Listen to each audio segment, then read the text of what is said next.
जब dollar house की बातें हो रही थी तो आपने उसको एक्नॉलेज किया। थैंक यू सो मच कि आपने कहा कि इसमें हम बात करना भी चाहते हैं मगर इसको झुटलाया नहीं जा सकता। बहुत सही कहा है नविका जी आप। हमारा मुद्दा क्या होता है, चिढ़ और जो अंदर की जो मंशा हमारी है ना, वो चिढ़ इसलिए जाती है क्योंकि जब हम पब्लिक के लिए बात नहीं कर पाते और हम कोई अपशब्द अगर यूज कर लेते हैं, इसमें चिढ़ होती है। और मैं आप सब एक पब्लिक लाइफ में है, और जब परिवार के बारे कोई बात आ जाती है, सही बात है, किसी को भी अच्छा नहीं लगेगा। मगर at the same time Navika ji, मैं राउंड अबाउट नहीं करना चाहता, ब्लेम गेम नहीं करना चाहता, ये दोनों पक्ष को देखना चाहिए। और मुझे तो लगता है कि ये पार्लियामेंट में इस बात को उठाना चाहिए कि भाई आपसे मेरी लड़ाई है, पर्सनल लड़ाई है, पॉलिटिकल लड़ाई है, राजनीति लड़ाई है, यही तक रहनी चाहिए। पर्सनल के पॉलिटिकल, पर्सनल के पॉलिटिकल, पॉलिटिकल है, आपको पर्सनल नहीं जाना चाहिए। अगर किसी के घरेलू, किसी के बीवी, किसी के भाई के बारे, चाहे वो प्रधानमंत्री, माननीय प्रधानमंत्री है, सही बात है, मगर नविका जी शुरू कहां से होता है? कल को कांग्रेस बोलेगा हमने शुरू किया, टीएमसी बोलेगा हमने बैकआउट किया, बीजेपी कहेगी भाई हम तो दूध के धुले, हमने तो कभी मतलब तौबा तौबा, हमने तो कभी ऐसे बातें यूज ही नहीं की। ये सच नहीं है। इसको वंस फॉर ऑल इसको डिलीट करना चाहिए। This is not a parliamentary words. ये सेंटेंस नहीं होना चाहिए किसी, चाहे वो टीएमसी की तरफ से आए, कांग्रेस की तरफ से आए, चाहे वो भाजपा ये कहे एक महिला सीएम को कि बदन में रस्सी बांध कर टांग के ले जाएंगे एक दिन, नहीं बोलना चाहिए। एक महिला सीएम को शुभेंदु अधिकारी ने बस मां बहन की गाली बाकी थी। मैं कह रहा हूं इसको वंस फॉर ऑल बंद करना चाहिए, मुद्दे पे बात करना चाहिए नविका जी। जब नव भारत सही कह रहे हैं आप, और मुद्दे हैं इस देश के सामने, बहुत बड़े मुद्दे हैं।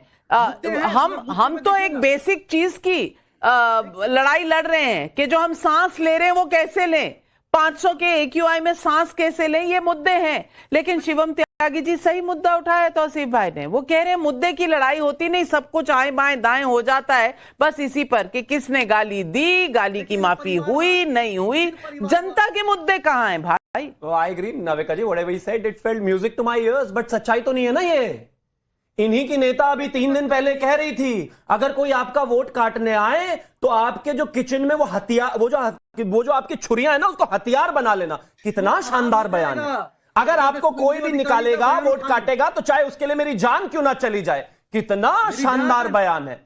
आदरणीय प्रधानमंत्री जी को लेकर क्या क्या नहीं कहा, इतने सारे बयान। अरे पैरेलली थोड़ी ना बोलना, मैं आपके बीच में नहीं बोला था, तो सुन लेते हैं। तो भाई जब आपके नेता इस तरह की बातें बोलते हैं तो उस समय भी ध्यान रख लिया करो कि किस तरीके से बोला जा रहा है, क्या बोला जा रहा है। होना चाहिए ना। दुशासन, दुर्योधन और किचन में रहोगे तो कोई भी उठा लेना सामान, ध्यान में रखना, ये भी तो सही नहीं है ना, ये भी तो सही नहीं है।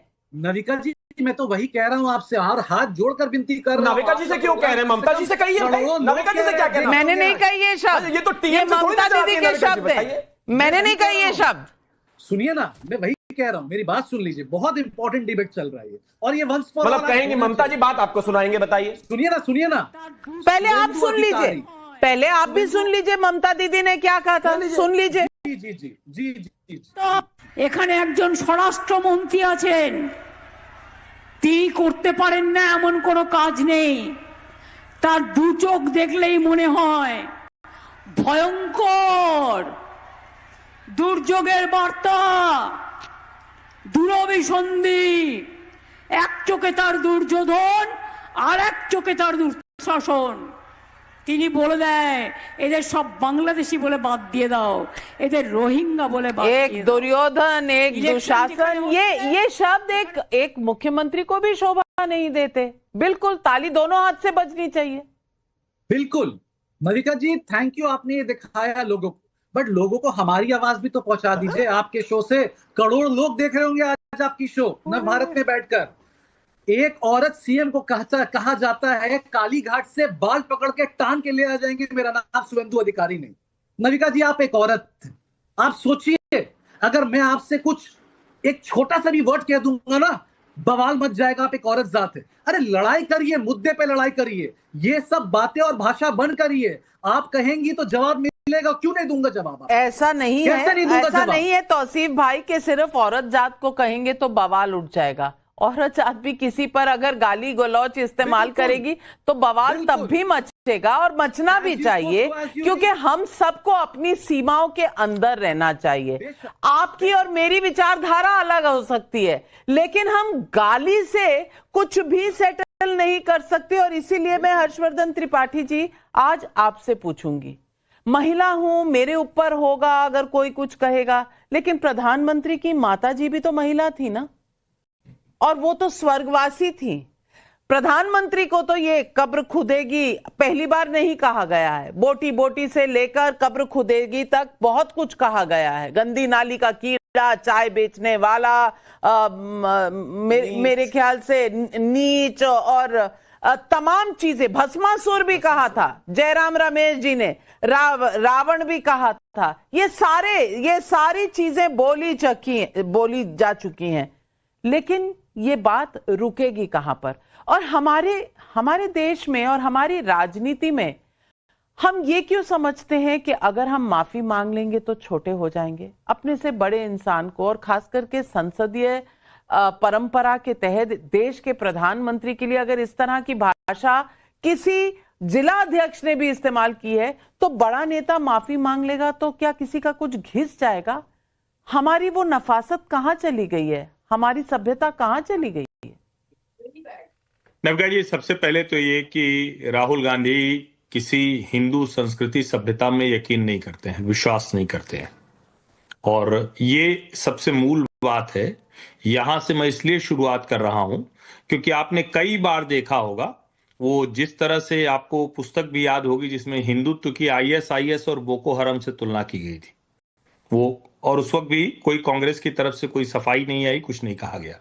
लेकिन मूल मुद्दे पर बात करनी चाहिए। कोई भी किसी को गाली दे रहा है ये तो गलत है।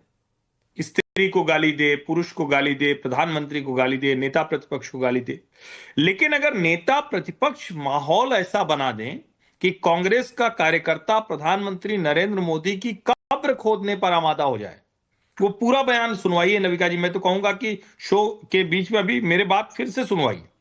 उसमें वो महिला कह रही है कि जिस तरह से ये सरकार नहीं बन रही है, वोट चोरी से बन जा रही है इनकी सरकार, तो मैं तो कहूंगी कि कब्र खुदेगी।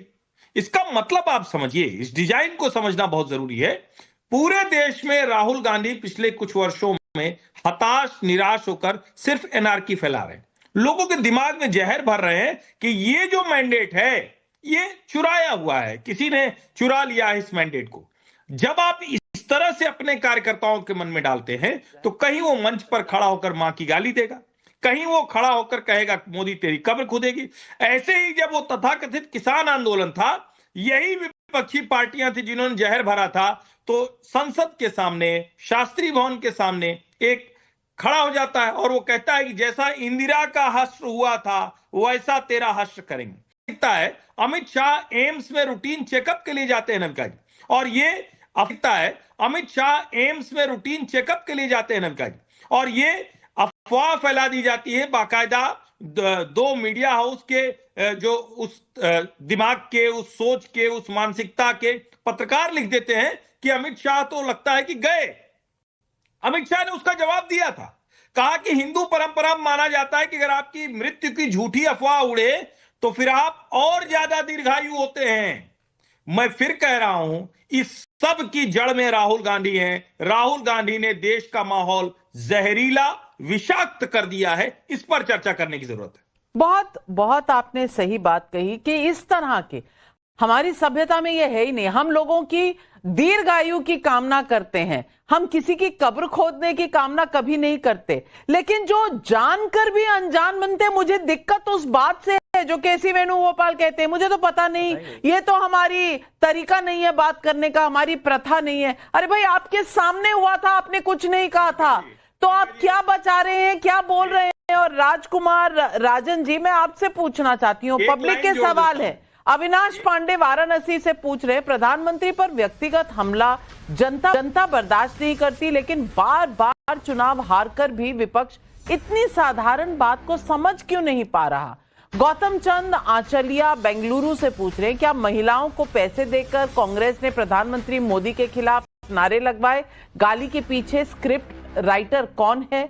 विकास कुमार पटना बिहार से पूछ रहे हैं, उमर अब्दुल्ला और सुप्रिया सुले ने वोट चोरी मुद्दे की हवा निकाल दी, क्या अब भी राहुल गांधी, ममता बनर्जी इसी नैरेटिव पर टिके रहेंगे? तमाम सवाल पब्लिक पूछ रही है। राजकुमार राजन जी जवाब दें। नाविका जी, सबसे पहली बात तो यह है कि किसी भी चुनावी सभा में असंसदीय भाषा का जो प्रयोग हो रहा है वह नहीं होना चाहिए। और अगर पार्टी की रैलियां होती है, उस पार्टी के दायित्व होता है, अगर कोई प्रमाण होता है तो उस पर सख्त से सख्त कार्रवाई करनी चाहिए। इसका घोर विरोध करना चाहिए। निंदनीय यह भाषा है। ऐसी भाषा का लोकतंत्र में कोई मूल्य नहीं है। कोई इस शब्दों का कोई मोल नहीं है। किसी तरह से इन शब्दों को कोई सराहनीय कार्य नहीं कहा जा सकता है। ये गलत है और असंसदीय भाषा है। लेकिन सोचना होगा कि इन भाषाओं का प्रयोग कहां से आ रहा है, उसका स्रोत कहां है। आप देखिए, जनता के सबसे बड़ा मंदिर लोकसभा में रमेश विधुरी ने जिस तरह से असंसदीय भाषा का प्रयोग किया अल्पसंख्यकों के लिए, क्या रमेश विधुरी पर कोई कार्रवाई की गई? बिहार विधानसभा में लाइव प्रोग्राम में तेजस्वी जी के लिए, विपक्ष के लीडर के लिए मां बहन की गाली दी गई। क्या बिहार सरकार ने जो एमएलए मां बहन की गाली दी है उस पर कोई कार्रवाई की? नहीं की गई। या इस तरह के भाषा का प्रयोग कहां से आ रहा है? लगातार बिहार के मुख्यमंत्री नीतीश कुमार पर डीएनए का सवाल उठाया गया। शूर्पणखा की बात लोकसभा में की गई। बिहार वैसे राजकुमार राजन जी, बहुत दुख के साथ कहना पड़ेगा कि आपके तेजस्वी जी ने तो चप्पल उठा ली थी अपनी बहन के लिए भी। उन्होंने एक सवाल क्या पूछ लिया था, ये मैं नहीं कह रही, ये रोहिणी आचार्य जी ने कहा है। उन पर क्या एक्शन ले लिया? उन पर कौन सा एक्शन ले लिया? मुझे बताइए, घर के बड़े बुजुर्ग ही ले लेते। लिया क्या? लिया क्या? वो भी तो घर की बेटी है। बेटी है इसीलिए चप्पल उठा लेंगे। जब राष्ट्रीय चैनल पर अगर यह विमर्श आप स्टार्ट की हैं, शुरू की हैं और इस पर बहस कर रही हैं, तो राष्ट्रीय मुद्दे पर उन चुनौतियों को स्वीकार करने के बाद उन पर बहस करनी चाहिए। व्यक्तिगत रूप से घर परिवार में राष्ट्रीय चैनल पे मैंने रेफरेंस के लिए इसलिए मुद्दा उठाया क्योंकि मैं मानती हूं कि हर महिला, हर पुरुष की हमेशा इज्जत होनी चाहिए। For more of such videos, do like, share and subscribe to ET Now Swadesh.